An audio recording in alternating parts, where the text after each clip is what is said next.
Did you have cannoli? Cannoli?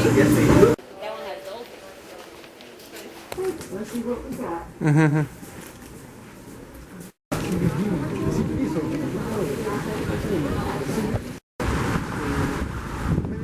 A lot of people have this notion that the South is only inhabited by white hillbilly rednecks, but here in Florida, that couldn't be further from the truth. Despite being the nation's third most populous state, only a third of its inhabitants are actually native Floridians. The other 2/3 all came from somewhere else, and some of the best evidence that multiculturalism can be found right here in St. Augustine. Like that Greek church we visited yesterday, and now this Jewish synagogue.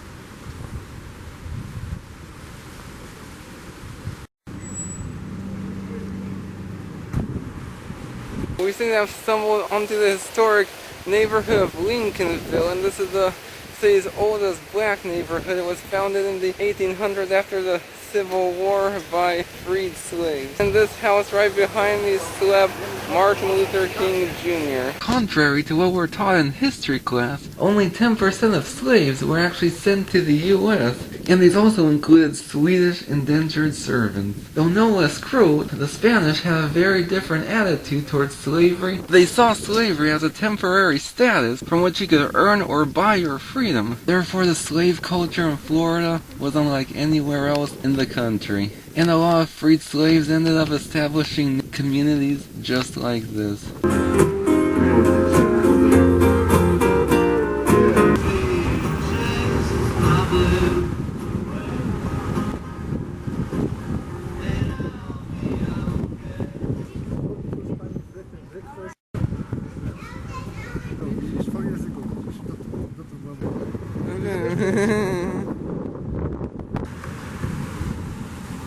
After Florida became a territory in 1819, its only city, St. Augustine, experienced a massive tourist boom. Of course, they needed a place to stay, so a lot of historic homes were converted into boarding homes. It wasn't until the second tourist boom in the late 1800s that luxury hotels began popping up. Now, although St. Augustine has a number of impressive historical sites, it also has a lot of quirky tourist traps. One thing I don't like about this city is everything's so expensive. This is undoubtedly the most beautiful city in Florida. In fact, this city at times even has a very foreign vibe, but it still has its problems like every other town. By far the best way to explore a city's multiculturalism is through its ethnic food. And I was told the city's best Colombian restaurant is actually hidden inside the Ponce St. Augustine Hotel. Another order to go? Yeah? Thank you. O ty też masz ładne. Ja widzę, nie trzeba przyjść i trzeba sobie smakuje.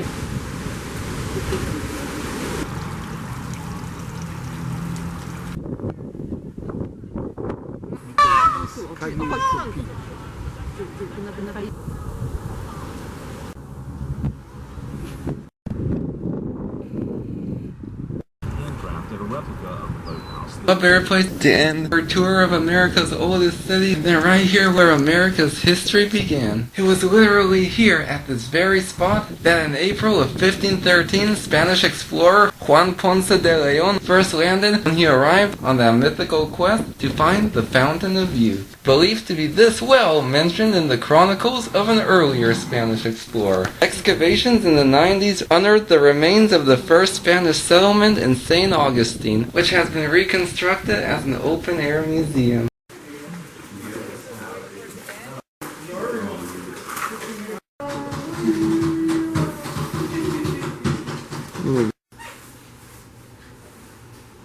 Oh, we gotta come back and...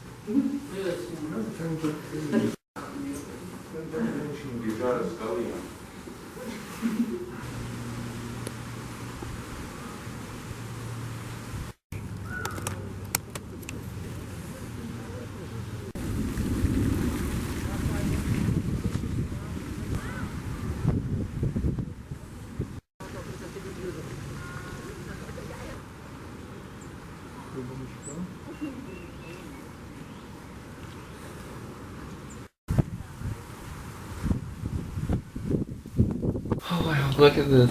This is exactly the kind of habitat that Ponce de Leon would have seen in 1513. But sadly you can see where the human development has started to encroach into the natural habitat. Oh wow. We have these gorgeous peafowl roaming all over the park grounds. Now everyone thinks that peacock is the name of the species, but peacock is actually the term for the male, and peahen for the female, and the species is actually called peafowl. What a cool way to end our visit to St. Augustine.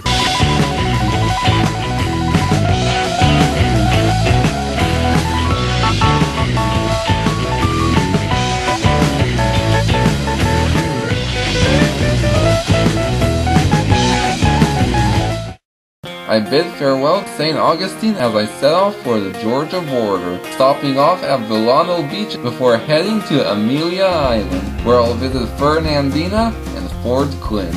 Shady Grove, my little love, Shady Grove, I say. Shady Grove, my little love, I'm bound to go away. Cheeks as red as a blooming rose, eyes are the prettiest brown.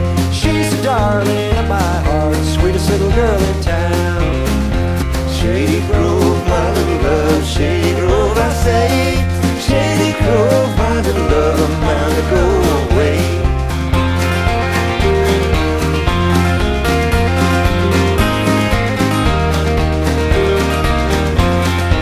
Oh wow, this is quite a unique find. This building behind me is the Ottis Castle. It was built in 1984 by two friends who were actually inspired by a 1,000-year-old Irish castle. The interior was actually modeled after a 3rd century Trinity Church, and originally it was actually built without a permit, but then later on they managed to get a permit for it to serve as the largest garage structure in the world.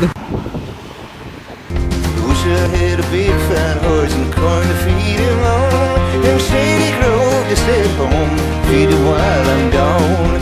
Shady Grove, my little love, Shady Grove, I say. Shady Grove, my little love, I'm bound to go away. Well, I went to see my Shady Grove, standing in the door, her shoes and stockings in her hand, little bare feet on the floor.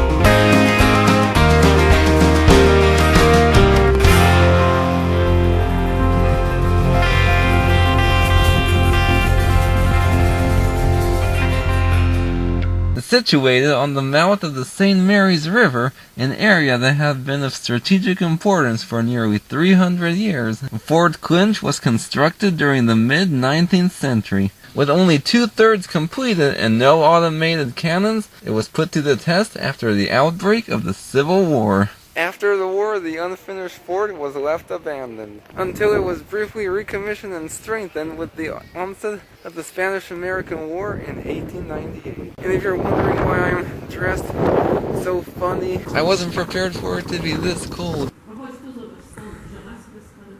Ja, dywan taki ładny.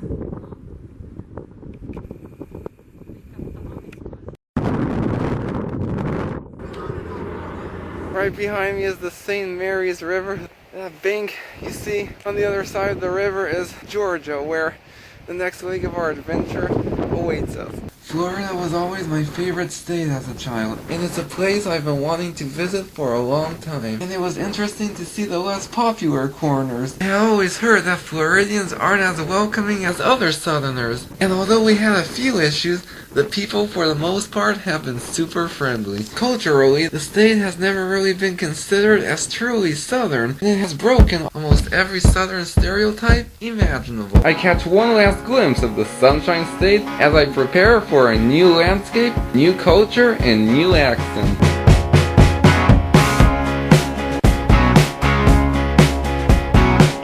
I can't agree to disagree, fighting like I'm fighting for life.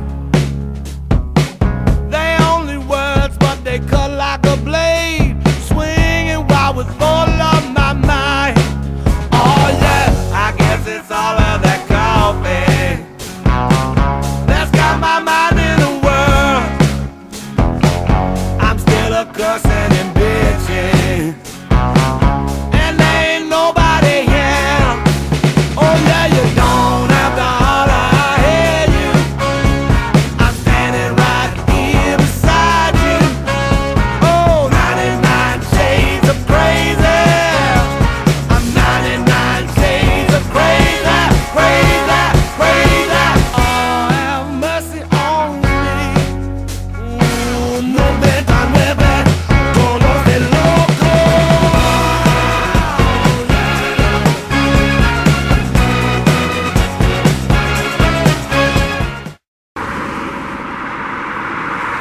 just crossed the border into Georgia. This is about to be a whole new adventure. This is the real South right here. So if you hear banjo music, drive faster. I make my way through the rural backwoods of Charlton County as I head for the mysterious Okefenokee Swamp. Way back in the woods of a southeast Georgia swamp, we were just kids looking for a place to park. Those South Georgia girls sure know a lot for their age. I'm Southern fried, but she was shake and bake.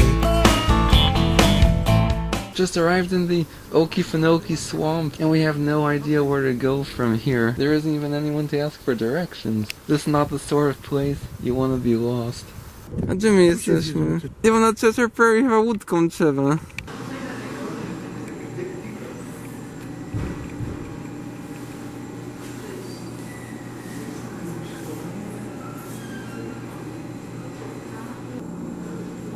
Już wiesz jak na ten Cheshire Island dojechać?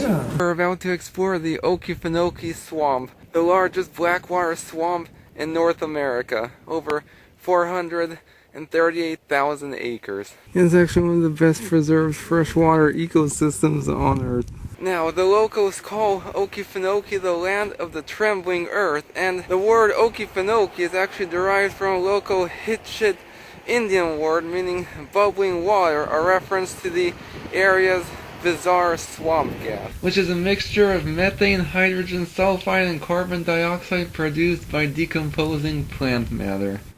This is the famous Swanee River, immortalized in the famous Stephen Foster song, which is also the state song of Florida. We have a huge alligator right there.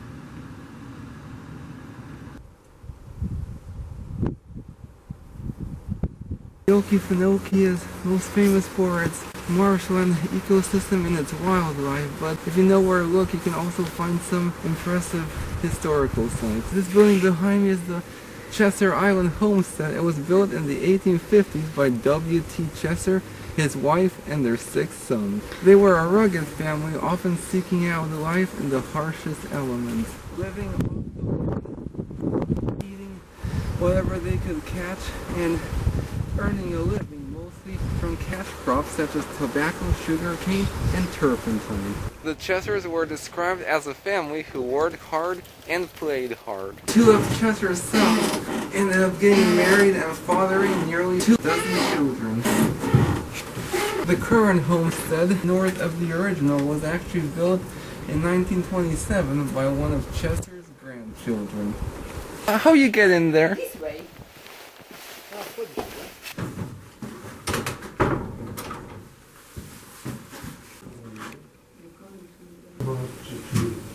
A tu jeszcze może kto spał. Tam jest, tu był master bedroom, a tu spali podwoje. 2, 4, 6, 8, 10, 10. No tam było to pewnie, to mieli tu spać. To nie było tak, że no ładne jakieś. No, oni są. They have dozen children. Jeden syn miał 13, a drugi miał 9. A ja myślałam, że ci pierwsi mieli 12. Jego grand, o tu jakaś ładna. Dziura była w tym, zobacz, i woda się... Pompę mieli, no. Pompę mieli. Very cool to see what life was like in rural Georgia back in the day.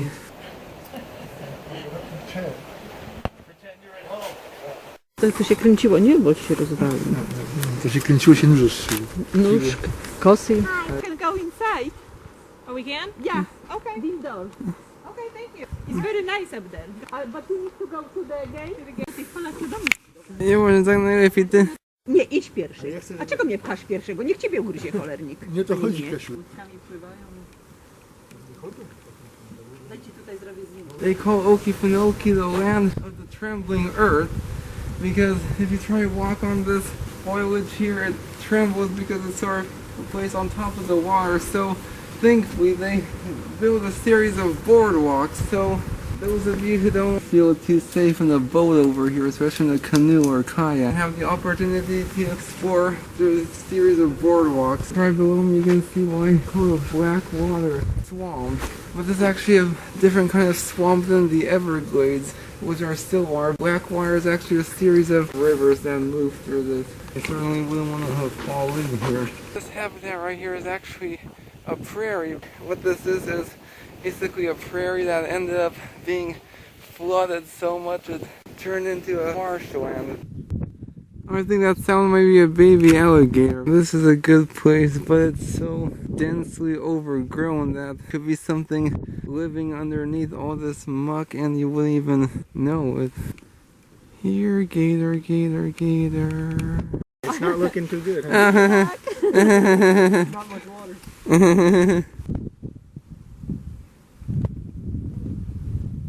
Let's go this camp then. Who in their right mind would want to camp here? We're at the top of the observation tower. Look at that, from up here you can really get a sense of the vast extent of this place. Different kind of vegetation than we saw in Florida. O, widzimy, mama nie chciała, jej się spodobało Okefenokee. Widzimy, mówiłem wam, fajny ten Okefenokee. Fortunately, I didn't see any wildlife. I did see that one alligator right by the park entrance, and at least we got to explore a bit of the beauty of the Okefenokee. Place I've been wanting to see since I was a child. On tu jest pod wodą. A tu. Podwodny bym wsadziłby go.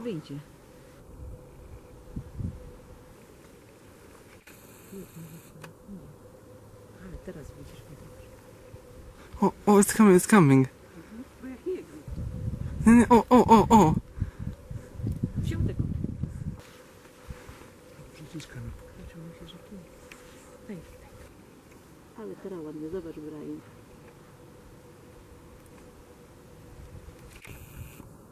I guess I spoke a little too soon. What an incredible way to end our visit to the Okefenokee. When did the whole